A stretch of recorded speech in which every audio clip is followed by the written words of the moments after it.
हर इंसान को उसी समस्या का सामना करना पड़ता है, दबाव, तनाव। Why क्यों?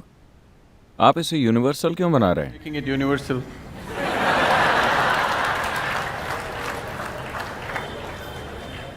ये बस आपकी धारणा है। You are assuming that.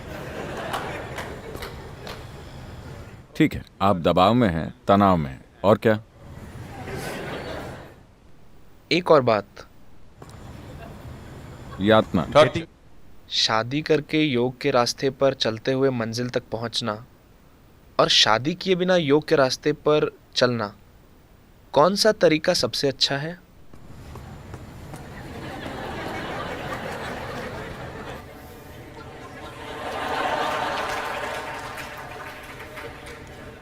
तो इन्होंने अपनी पत्नी और बच्चों के नाम दबाव, तनाव और यातना रखे।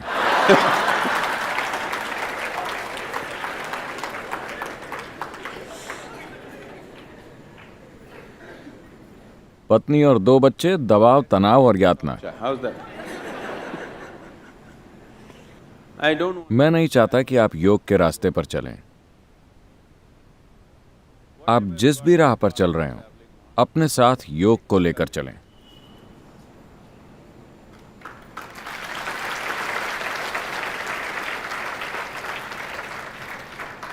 It will make. वो उस राह को आसान और खूबसूरत बना देगा।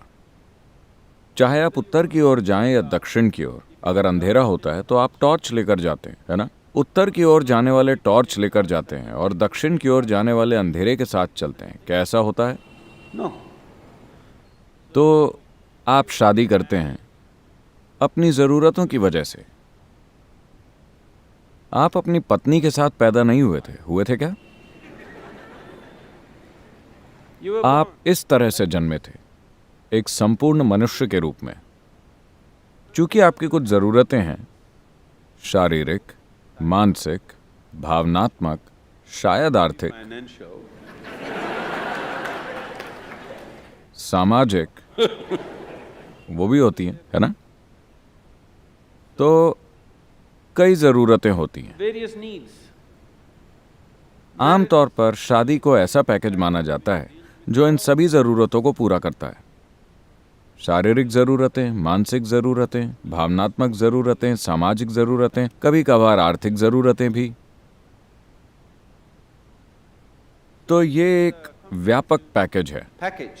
जब आप शादी करते हैं तो ये सारी समस्याएं एक साथ सुलझ जाती हैं। कभी कभार आपकी कुछ ज़रूरतों को पूरा करने से इनकार कर दिया जाता है, इसलिए आप दबाव, तनाव और यातना महसूस करते हैं।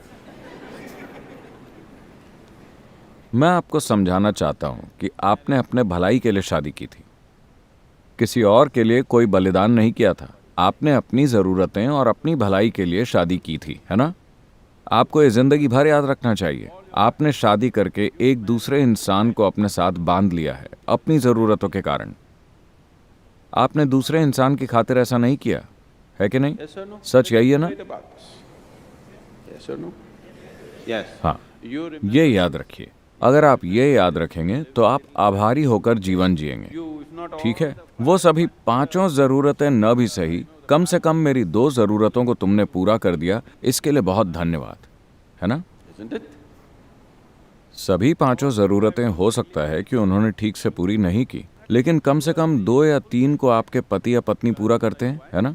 उन्होंने किया कि नहीं किया?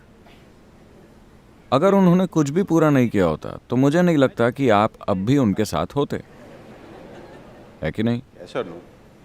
अगर उन्होंने आपकी किसी भी ज़रूरत को पूरा नहीं किया होता तो मुझे नहीं लगता कि आप अब भी उनके साथ होते। वो कुछ ज़रूरतों को पूरा कर रहे हैं, हो सकता है कि कुछ ज़रूरतों को वो पूरा नहीं कर पा रहे। Fulfill. आपके साथ भी ऐसा ही है। आप भी दूसरे व्यक्ति की हर ज़रूरत को पूरा नहीं कर पा रहे हैं। Needs of the other person. कुछ को आप पूरा कर रहे हैं, कुछ को नहीं। ऐसा है कि नहीं? तो ये दबाव, तनाव और यातना इसीलिए बन गया है क्योंकि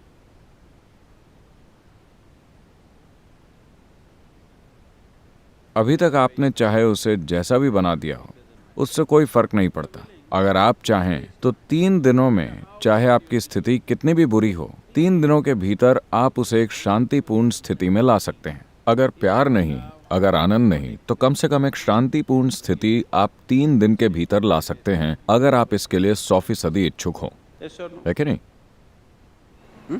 कम से कम आप चुप तो हो ही सकते हैं, Simply, चाहे कुछ भी हो जाए,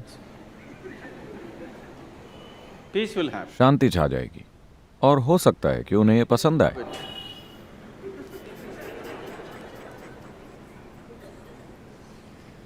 So, don't walk. योग के रास्ते पर मत चलिए, रास्ते चाहे कोई भी हो, आप अपने साथ योग को लेकर चलिए।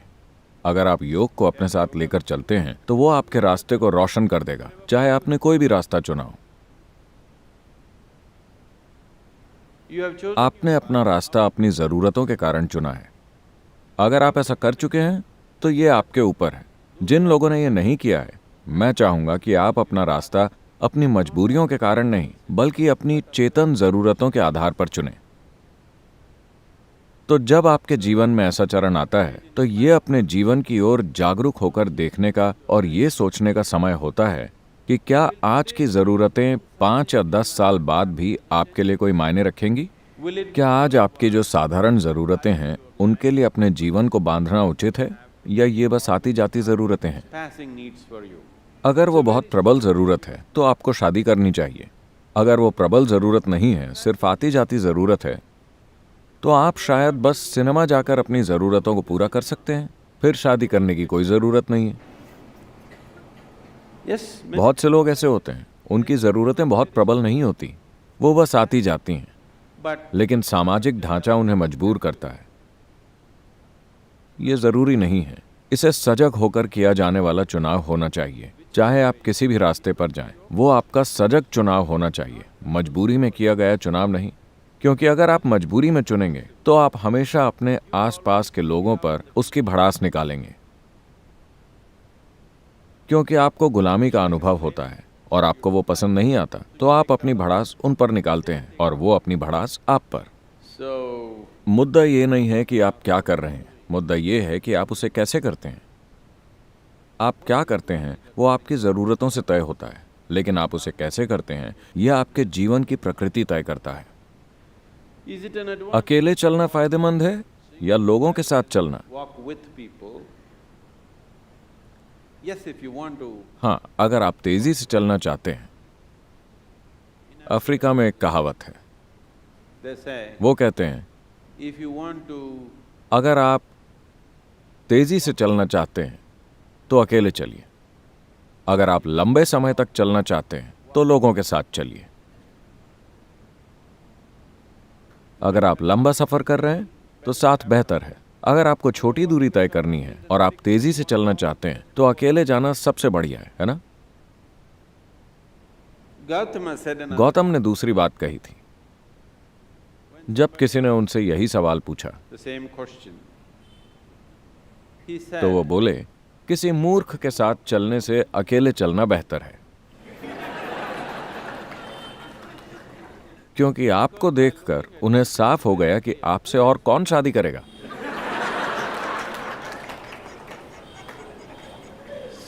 so that is Gautama. तो ये गौतम के काम करने का तरीका था। वो हमेशा लोगों को किसी का साथ लेने के लिए मना करते थे। उनका कहना था, ये जीवन एक छोटा सा सफर है, आपको साथ किस लिए चाहिए? Need company. जब आप इस शरीर को छोड़ेंगे तो वो एक लंबा सफर है, वहां मैं रहूंगा। ये उनकी पेशकश है। This is the offer. लेकिन आपको लगता है कि जीवन लंबा है, इसलिए शायद आपको साथ की ज़रूरत है। अगर आपको साथ की ज़रूरत है तो आप उसे अपना सकते हैं, लेकिन आप इस साथ को कैसे निभाते हैं ये बहुत महत्वपूर्ण है। अगर आप समझदारी से उसे निभाना चाहते हैं तो एक सबसे महत्वपूर्ण चीज़ आपको ये करनी है, Particularly with your children. खासकर अपने बच्चों के साथ ये करना ही है कि आपका मानसिक और भावनात्मक ढांचा जीवन के मूल सत्य पर आधारित हो। Basic fact of life जीवन का मूल सत्य ये है कि आप नश्वर हैं। that you are mortal. आपका मानसिक और भावनात्मक ढांचा आपकी नश्वरता के इर्द गिर्द बनाया जाना चाहिए। Mortality. यह सबसे महत्वपूर्ण है। अगर आप लगातार इसके बारे में जागरूक हैं कि ये एक छोटा सा जीवन है, किसी भी पल आपकी मौत हो सकती है, तो आप अपने जीवन को एक खास तरीके से व्यवस्थित करेंगे और चलाएंगे। जब आपको पता है कि समय तेजी से निकल रहा है, किसी भी पल आप ढेर हो सकते हैं, तो आपके पास किसी से नाराज होने का समय ही नहीं है ना? आपके पास यहाँ किसी से लड़ने का समय नहीं है। आपके पास लंबे समय तक हताश होकर बैठने का समय नहीं है, long period of time. क्योंकि टिक टिक टिक टिक ये निकलता जा रहा है। चूंकि आपका मानसिक ढांचा आपकी अमरता के इर्द गिर्द बनाया गया है, Immortality. Because of that, इसीलिए आपके पास ढेर सारा समय है लड़ने, हताश होने, निराश होने, कुढ़ने, गुस्सा होने के लिए। आपके पास ढेर सारा समय है। इसलिए ये बहुत ही महत्वपूर्ण है कि हर कोई अपना मानसिक और भावनात्मक ढांचा हमारे अस्तित्व की नश्वरता के इर्द गिर्द बनाए। nature of our existence. आखिर आप पिछली पीढ़ी से बेटन लेकर अगली पीढ़ी तक पहुंचाने वाले कैरियर भर हैं, है ना? Yes? For a brief कुछ time, समय के लिए ये दुनिया आपके हाथों में होती है, उसके बाद वो किसी और के पास चली जाती है। you will see आप देखेंगे कि पिछली पीढ़ी से बेटन लेने की प्रक्रिया सबसे भद्दे तरीके से होती है। अगली पीढ़ी को बेटन थमाने की प्रक्रिया भयानक तरीके से होती है, simply सिर्फ इसलिए क्योंकि लोगों का मानसिक ढांचा खड़ा होता है उनके अमरता के विश्वास के इर्द गिर्द। वो देखते नहीं कि वो नश्वर हैं। अगर आप लगातार सजग हैं कि आप नश्वर हैं, तो स्वाभाविक रूप से आप समझदारी से व्यवहार करेंगे। आपके पास बेवकूफ़ी के लिए समय नहीं होगा। मान लीजिए कि आपको पता हो कि कल आप मरने वाले हैं, तो क्या आप अपना आज का समय किसी से लड़ने में बिताएंगे? क्योंकि आपका समय निकल रहा है ना? आपका समय अब भी तेजी से भाग रहा है। not after. डॉक्टर के आपको कोई भयानक बीमारी बताने के बाद नहीं, वो अब भी निकल रहा है ना? Isn't it so? If you want to explore अगर आप इसकी संभावना को जानना चाहते हैं, इसकी विशालता को जानना चाहते हैं, तो समय बहुत तेजी से भाग रहा है। and time, और समय एक बहुत ही सापेक्ष या रिलेटिव अनुभव है। अगर आप खुश और आनंदित हैं, तो चाहे आप 100 साल जिएं, ये बहुत छोटा जीवन होगा, पल भर में निकल जाएगा। so तो इस छोटे से जीवन में आपको समय कहाँ मिलता है? दबाव, तनाव और यातना के लिए? मुझे नहीं पता कि आपको कैसे समय मिलता है। ऐसा सिर्फ इसलिए होता है क्योंकि आप खुद को अमर समझते हैं। यह आपकी सबसे बड़ी गलती है। ये एक छोटा सा सफर है। brief journey. आपको इसे जितना हो सके गरिमामय और आनंद से भरा बनाना चाहिए। अगर आप ब्रह्मांड को नहीं जानते, तो कम से कम जीवन के इस अंश को जानना चाहिए। मरने से पहले हर किसी के साथ ऐसा होना ही चाहिए।